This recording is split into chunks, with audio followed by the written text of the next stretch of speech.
Every morning, the countdown begins for the markets with meticulous research and analysis designed to help you capitalize on the trading day. Beaming live from the CNBC TV 18 Motilal Oswal studio.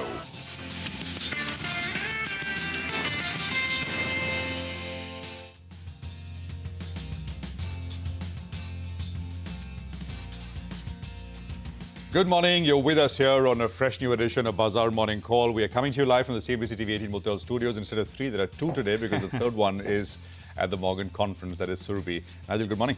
Well, morning, Prashant. We get to the market action, but just a word on the IPL Championship yesterday. RCB, 18 long years. Virat Kohli going in there, kissing the eagle or the cup, so to call it. And yeah, that was pure joy, right? Yeah. 18 years, loyalty, gave his all.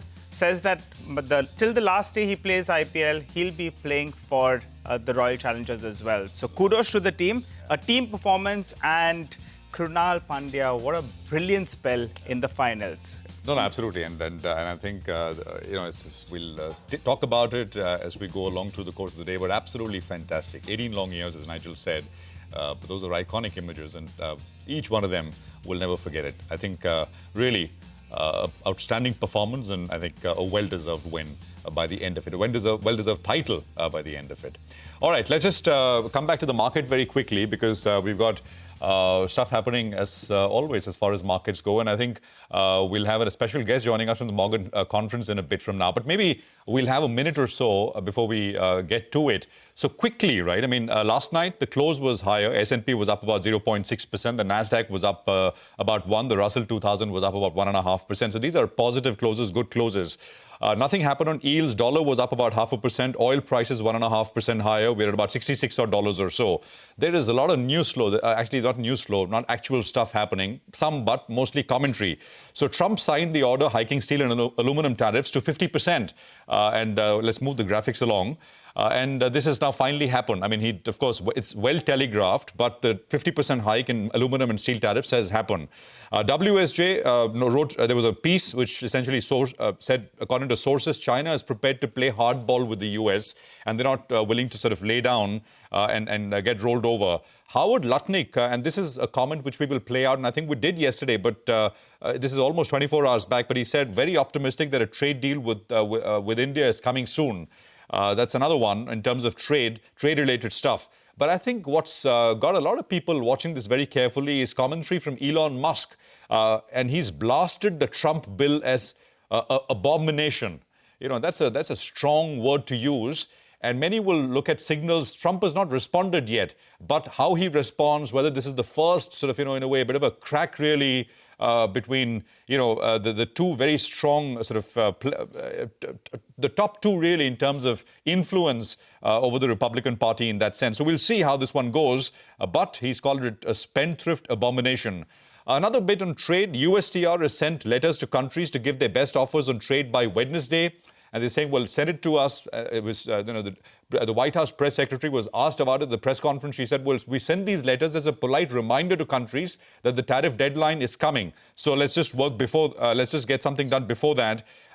She also kind of emphasized, without giving a time, etc., that Trump and President Xi of China will talk very soon. So this is the news flow and a fair bit happening, a lot up in the air as always. I'll just sort of tie in the levels here. Nifty yesterday closed below the 20-day moving average. It was, of course, a bit of a cut. It came off the lows, though. But we are in a broader range. And the broader range is basically 24,462 on the downside and 25,116 on the upside. And the markets found it very difficult to break either the upside or the downside levels. So on the way down, support 24,462. Below that, the 40-day exponential average is for 24,309. And then, of course, for the Nifty Bank, which failed to see any follow-through buying yesterday, the 20-day is at 55,163, which is the important support level. Swing highs, recent swing highs, as we pointed out, will remain the resistance zone. So I think that's the broad setup as we are looking at it. Well, let's take a quick check on how our trade setup is looking with regard to the F&O market. I was looking at a couple of indicators, technical indicators, and in fact, the RSI on the Nifty, that had ballooned up to more than 65, that's cooled off to around 50. That's more or less at neutral territory.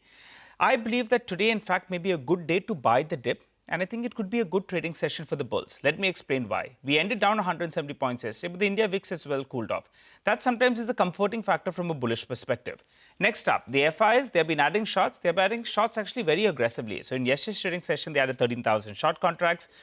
On index futures, even on stock futures, close to around 30,000 contracts is what they've added. And just pull up a chart. Last few trading sessions, they were net short from around 70,000 contracts. Now they're holding at around 1 lakh net short contracts. This market is looking for a positive trigger. If that's the case, they're going to get stumped on the wrong side. And that's the hope actually that's playing out. And also, if you look at it in percentage terms, the FIs on index futures is getting to the higher end of the range at around 83% or thereabouts. Clients, they're doing the exact opposite of what the FIs are doing. They added longs in yesterday's trading session, both on index futures as well as on stock futures. So both of them on the opposite end. So the VIX cooling off, FIs net short, and throw in there the PCR coming into at the lower end of the range at around 0.64 or thereabouts. All these three technical indicators, they're telling us that maybe today is a good day to buy the dip and participate on the long side. And why has the PCR come down? Because the called writers, they've been writing aggressively. 24,600, 24,700 calls. Between them, close to around 80 lakh shares getting added out there.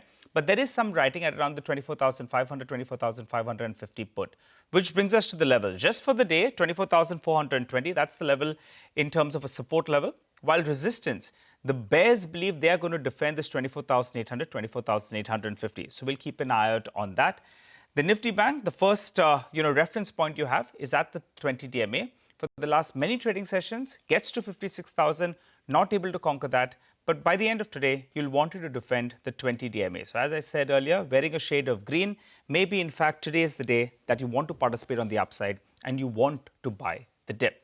That said, Prashant, let's get straight to the stocks though for the day. Absolutely. And so that's essentially the trade setup, the cues to watch as we start another trading session.